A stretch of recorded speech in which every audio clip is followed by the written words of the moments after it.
Hello friends, Ali science के YouTube channel पर आप सभी का स्वागत है। हम स्टडी कर रहे थे रेस्पिरेशन के बारे में, श्वसन के बारे में, जिसमें हमने ओवरव्यू पढ़ लिया है, उसके फेजेस पढ़ लिए, उसके प्रकार पढ़ लिए और कहाँ होता है जो श्वसन वो भी हमने पढ़ लिया था। इस वीडियो में हम जानेंगे कि जो रेस्पिरेशन होता है उसमें जब पायरुवेट बन जाता है, हमने पढ़ा था कि ग्लूकोज से पायरुवेट बनता है और ये जो पायरुवेट है ये आगे क्या काम आएगा इस वीडियो में हम देखते हैं। तो चलिए शुरू करते हैं।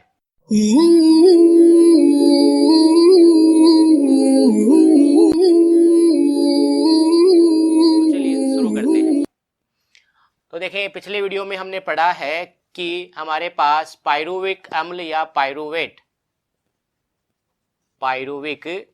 अम्ल, इसका दूसरा नाम क्या हो जाता है? Pyruvate, pyruvic acid. ठीक है, इसका फॉर्मूला क्या था?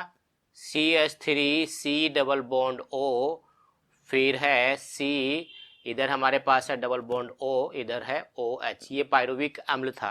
तो देखें, आपको संरचना इनकी याद करने की आवश्यकता नहीं है, इनके जो स्ट्रक्चर है वो याद करने की जरूरत नहीं है, एग्जाम में पूछे नहीं जाते। ये केवल आपका कॉन्सेप्ट क्लियर हो जाए इसीलिए मैं आपको बता रहा हूँ। ठीक है, तो ये क्या है हमारे पास? Pyruvic acid. अब जैसे हमने पढ़ा है कि जो माइटोकॉन्ड्रिया होता है, ठीक है, उसकी दो झिल्लियां हैं, आंतरिक झिल्ली है, उससे घिरा हुआ ये जो भाग है इसको हमने क्या नाम दिया था? इनको कहा था हमने मैट्रिक्स या आधात्री। तो ये जो पायरुविक अम्ल है ये मैट्रिक्स में चला जाता है, आधात्री में चला जाएगा। कंप्लीट है। और फिर क्या होता है इस पायरुवेट के साथ में? ये पायरुवेट है, ठीक है, इसके साथ में क्या होता है कि इसका जो ये CO2 है, ठीक है, CO है, यानी ये कीटोन समूह है, ये यहाँ से निकल जाएगा। ठीक है, कैसे निकलेगा? ये बना लेता है CH3, ठीक है, फिर हो गया C डबल बॉन्ड O, इधर है हमारे पास है OH। ये तो ये जो C निकला है ना, ये क्या करेगा? इस ऑक्सीजन के साथ में जुड़ेगा, यानी एक ऑक्सीजन यहाँ से ले लेगा, एक ऑक्सीजन यहाँ से ले लेगा, तो दो ऑक्सीजन हो गए, तो क्या बन गया? CO2 बन जाता है। ठीक है, तो यहाँ से ये ऑक्सीजन भी निकल जाता है और ये हाइड्रोजन भी निकल जाता है, हाइड्रोजन और ऑक्सीजन दोनों निकल जाते हैं। इसका मतलब यहाँ पर कुछ इसके साथ में जुड़ेगा। अब यहाँ पर इसके साथ में जुड़ने का जो कार्य करता है उसको हम कहते हैं कोएंजाइम A। ठीक है, उसके साथ में थायो समूह है, SH जुड़ा रहता है, तो कोएंजाइम A है वो आकर फिर यहाँ जुड़ जाएगा। इस तरह S है और इससे जुड़ा हुआ है क्या? Coenzyme A। ये इस तरह संरचना बन जाएगी। कंप्लीट है। तो यहाँ पर देखें, ये जो कोएंजाइम A है वो यहाँ पर आके जुड़ गया, तो ये क्या बन गया? इसका नाम होता है acetyl coenzyme A, acetyl coenzyme A या एसिटाइल, इंग्लिश में इसको प्रोनाउंशिएट करेंगे, हम उच्चारण करेंगे एसिटाइल कोएंजाइम A के रूप में। कंप्लीट है। इसके कितने मॉलिक्यूल्स हमें मिले थे? ग्लूकोज का हमारे पास एक मॉलिक्यूल्स था, एक अणु था, उससे हमें पायरुविक एसिड के दो मॉलिक्यूल्स मिले थे। तो इसका मतलब इसके दो मॉलिक्यूल्स है, इसके भी दो मॉलिक्यूल्स काम आएंगे, तो इसके भी दो मॉलिक्यूल्स बनेंगे और CO2 के कितने मॉलिक्यूल्स निकलेंगे? दो मॉलिक्यूल्स निकलेंगे। कंप्लीट है। तो ये जो प्रक्रिया होती है इसको हम क्या कहते हैं? लिंकिंग रिएक्शन या संयोजी अभिक्रिया कहते हैं। कंप्लीट है। अब इसका कारण क्या है? ये एसिटिल कोएंजाइम एक क्रेब्स चक्कर में काम आएगा। ग्लाइकोलिसिस से क्या बना था? पायरुविक एसिड बना था, तो ग्लाइकोलिसिस से बन गया पायरुविक एसिड, और ये जो हमारे पास है एसिटिल कोएंजाइम है ये क्रेब्स चक्कर में काम आएगा। तो क्रेब्स चक्कर और ग्लाइकोलिसिस को आपस में जोड़ने का काम कौन कर रही है? ये रिएक्शन कर रही है, इसका नाम क्या हो गया? लिंकिंग रिएक्शन या संयोजी अभिक्रिया। अब यहाँ पर एक चीज और याद रखना है कि जैसे हाइड्रोजन जो निकलते हैं ना यहाँ पर, वो हाइड्रोजन जाते हैं NAD के पास और NAD चेंज हो जाता है NADH2 में। तो इसके कितने अणु मिलेंगे? दो मॉलिक्यूल्स दोनों के। कंप्लीट है।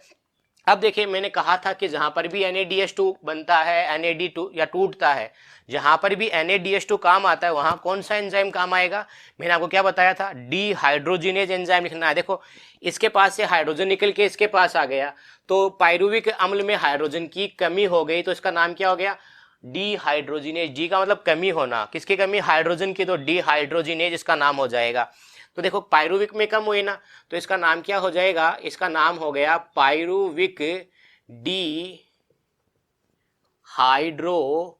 डिहाइड्रोजीनेज एंजाइम, पायरुविक डिहाइड्रोजीनेज एंजाइम यहाँ काम आएगा। अब इस एंजाइम की सहायता करने के लिए 5 कारक काम आते हैं। पहला होता है उसमें मैग्नीशियम आयन, ये इसका एंजाइम एक्टिवेटर कैसा काम करेगा।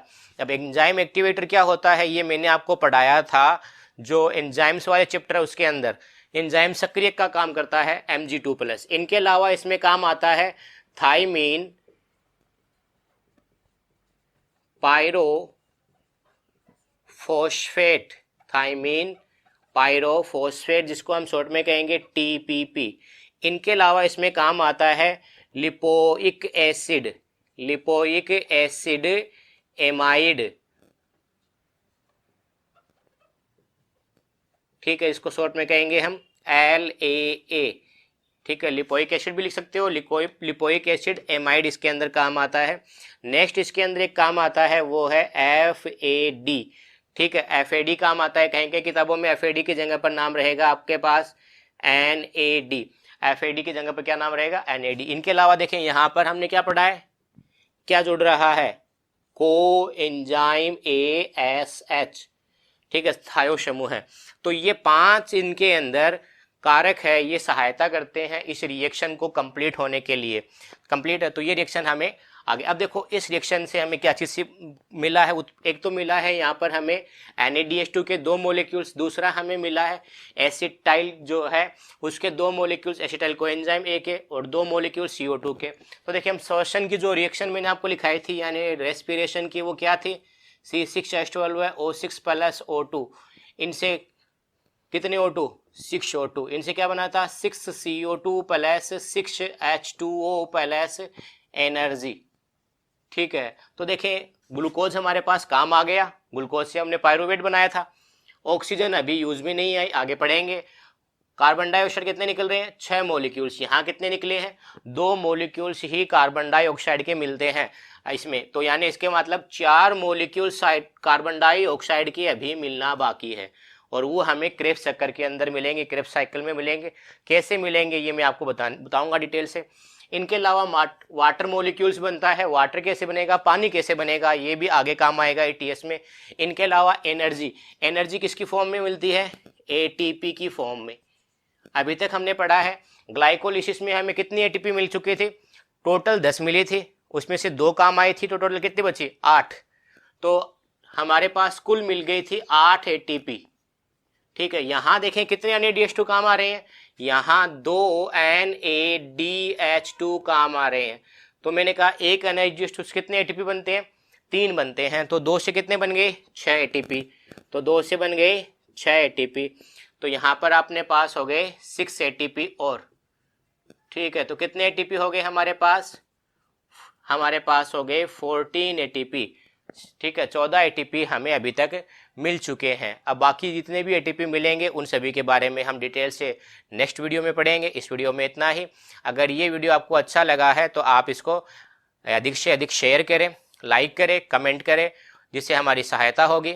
धन्यवाद।